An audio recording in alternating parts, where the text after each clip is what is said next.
we got hit, we don't feel safe, right? Banyak yang bilang kan itu parenting itu harus kayak gitu supaya disiplin. Padahal sebenarnya kalau ngomongin secara brain development, especially otak anak kan punya critical period ya. Ya. Dari umur 0 sampai 8 tahun tuh itu critical banget. Karena itu momen di mana otak anak-anak tuh ada yang namanya neurogenesis. Jadi sel-selnya tuh tumbuh, ada selnya yang ada synaptic pruning Ya. juga. Jadi pokoknya banyak terms-terms itu yang terjadi di otak anak di usia optimal tersebut.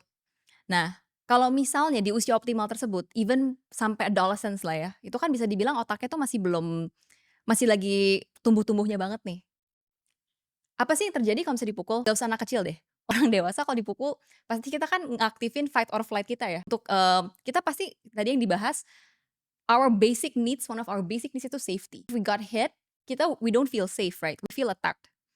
Bayangin anak kecil di-attack kayak gitu. Yang pertama secara neuroscience dirilis itu stress hormone, yaitu kortisol. Nah, kortisol ini kalau dirilis, karena kan basic-nya stres nih, terus udah kayak gitu berusaha untuk nggak ngerasa safe anaknya.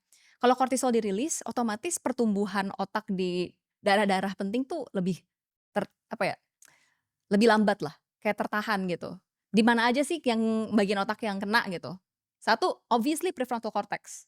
Bagian depan itu yang buat rational thinking, yang speaking of which, developnya tuh masih sampai adulthood pun develop. So, us now, Ya.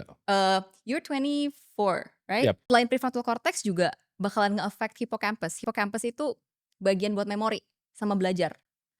Jadi kebayang kalau misalnya 2 area itu kena, nggak ke-develop properly, gimana caranya bisa tumbuh kembang dengan optimal. Oke. Jadi makanya, kayaknya udah diomongin juga berkali-kali ya sama banyak experts, it is not advised to hit anak kecil or to give excessive stress, gak cuman hitting ya sebenarnya, tapi ngebentak atau Makian gitu. makian segala macam itu nggak advice karena memang, pas lagi critical period tersebut itu bakalan nge-limit their brain growth gitu. Ya. Nah, aku ngerasa pas aku kecil, Mhm. itu kan ada ya at least di TK aku ya, itu Ya. ada apa namanya, waktu itu aktivitas lah. Heeh. Tapi waktu itu aku tuh dilabel sama sekolah tuh motorik halusnya tuh basically kalau pakai dia grading-nya pakai bunga gitu lah. Oke. Bunganya tuh kuncup gitu. Jadi motorik halus jelek karena ada waktu itu mencoblos. Oke. Tahu nggak mencoblos?